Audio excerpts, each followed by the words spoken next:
Halo teman-teman, salam satu untuk semuanya. Ketemu lagi bareng saya Ruby Pakoy. Nah, di video kali ini saya mau mengajak teman-teman untuk melihat cara tips mengatasi gurem atau kutu ayam ya. Tentunya gurem kutu ayam ini biasa terjadi atau muncul di sarang indukan ayam. Nah, bagaimana mengatasinya? Simak terus video ini sampai habis.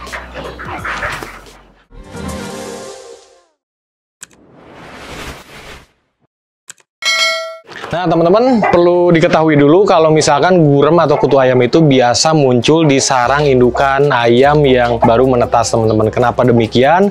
Karena gurem itu reproduksi dari parasit yang berasal dari kotoran atau pases ayam, atau bisa juga berasal dari cairan telur yang sudah ditetaskan oleh si indukan, atau bisa juga berasal dari telur yang retak atau rembes, teman-teman ya.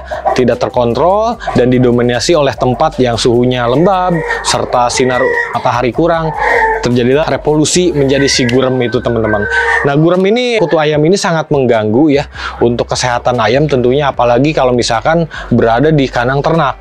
Baik itu di kandang ternak atau di kandang rawatan, hadirnya gurem itu sangat-sangat mengganggu kesehatan si ayam pastinya, teman-teman ya. Nah, jadi di video ini teman-teman harus lihat cara mengatasi supaya tidak muncul gurem, terutama di kandang atau di sarang indukan ayam, karena gurem itu paling dominan sering terjadi kalau misalkan di kandangnya ada atau melakukan produksi penetasan oleh indukan atau pengangkreman, teman-teman. Jadi teman-teman lihat ya. Nah, teman-teman, untuk mencegah dan untuk meminimalisir supaya tidak ada gurem atau kutu ayam di sarang ya, karena paling sering itu terjadi di sarang ayam yang sedang menetas, teman-teman bisa menggunakan media sarangnya itu dengan menggunakan media pasir. Tapi saya rekomendasikan pasirnya agar menggunakan pasir yang halus yang diayak, teman-teman. Teman-teman bisa menggunakan pasir jenis apa aja, yang penting judulnya pasir, teman-teman. Dan untuk si bawahnya, usahakan selama si pasirnya tidak rembes langsung ke tanah, teman-teman, itu bagus. Karena kalau misalkan si pasirnya langsung ditumpuk di atas tanah tanpa diplur, takutnya ketika ada hujan rembesan naik malah basah ke atas, dan itu dapat menghambat kesuksesan untuk penetasan, teman-teman. Nah, jadi pasir itu selain bagus ya, hemat, terus meminimalisir tumbuhnya gurem, karena dengan adanya pasir, ketika si ayam indukan yang sedang mengangkrem ya, membuang pasesnya ke pasir, itu otomatis si kotorannya itu akan terserap oleh pasir ya, si basahnya itu. Jadi si kotoran pun, pases pun akan kering, dan itu dapat memperkecil untuk berkembang biaknya gurem tadi, teman-teman ya. Nah, jadi selain bagus untuk meresap pases si indukan ayam, teman-teman, pasir juga sangat bagus untuk meresap cairan telur yang retak, teman-teman. Karena kalau misalkan tidak teresap dengan baik apabila ada telur yang retak, teman-teman, itu juga dapat menjadi bibit berkembang biaknya si gurem atau si kutu tadi, teman-teman ya. Makanya saya rekomendasikan untuk menggunakan pasir. Tapi kalau misalkan nggak ada pasir, penggunaan seperti jerami, seperti kain pun is oke aja, aman-aman aja, teman-teman. Selama menjaga suhu sekitar pengangkreman ini stabil ya, jangan terlalu dingin, jangan terlalu lembab, atau jangan terlalu panas juga. Dan diusahakan untuk si sarangnya itu supaya terkena sinar matahari, teman-teman, alias tidak gelap, teman-teman. Maka itu dapat meminimalisir atau mencegah tumbuhnya gurem.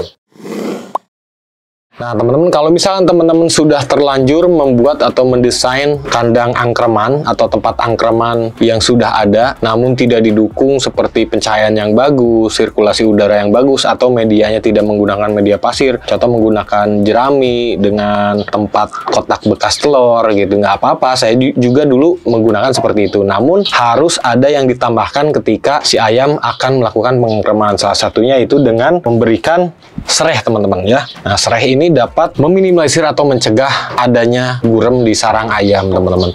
Karena kalau misalkan sudah muncul gurem di sarang ayam, itu dapat menyebar ke seluruh area kandang sehingga mengganggu kesehatan si ayam, teman-teman. Nah, cara penggunaan sereh cukup mudah, teman-teman. Jadi teman-teman cukup gunting-gunting seperti ini aja ya, teman-teman. Jadi si serehnya digunting seperti ini nih.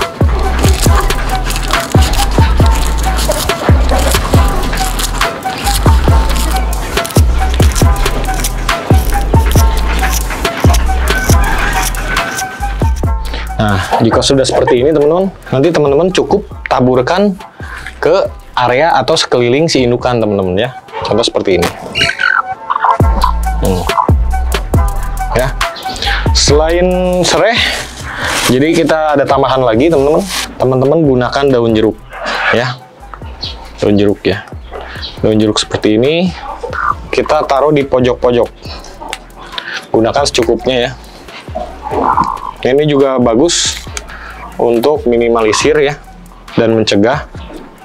Serta kalau misalkan si kandang dilakukan penaburan daun jeruk dan serai ini, selain mencegah tumbuhnya gurem, juga dapat meminimalisir dengan hadirnya nyamuk, teman-teman. Biasanya kalau di kandang ayam nyamuk tuh banyak ya. Jadi itu untuk meminimalisir. Nah, lakukan penaburan serai dan daun jeruk ini 3 hari sekali, teman-teman. 2 hari sekali juga boleh ya. Gunakan secukupnya. Kalau misalnya aromanya udah mulai kecium, ya insya Allah untuk pencegahan tumbuhnya gurem atau kutu ayam itu, terutama di sarang indukan ayam, itu dapat terhalangi atau terminimalisir, teman-teman. Nah, jadi gitu aja lah teman-teman ya.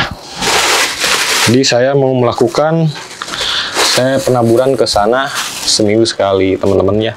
Nah, ini aja serai sama daun jeruk, tabur ke sana. Alhamdulillah dari mulai pembangunan kandang ini sampai sekarang kita jaga bener jangan sampai tumbuh atau muncul gurem, karena itu dapat mengganggu kesehatan ayam-ayam yang lain. Terutama di sini banyak anakan-anakan ayam yang tentunya nanti kalau misalnya kesehatannya terganggu, untuk ayam-ayam yang sedang tahap pertumbuhan itu biasanya pertumbuhannya akan terganggu juga, teman-teman ya. Jadi saya mau ke sana untuk penaburan ini. Oke, gitu aja lah ya. Sampai ketemu lagi di video berikutnya. Saya Bapak Salam satu hobi.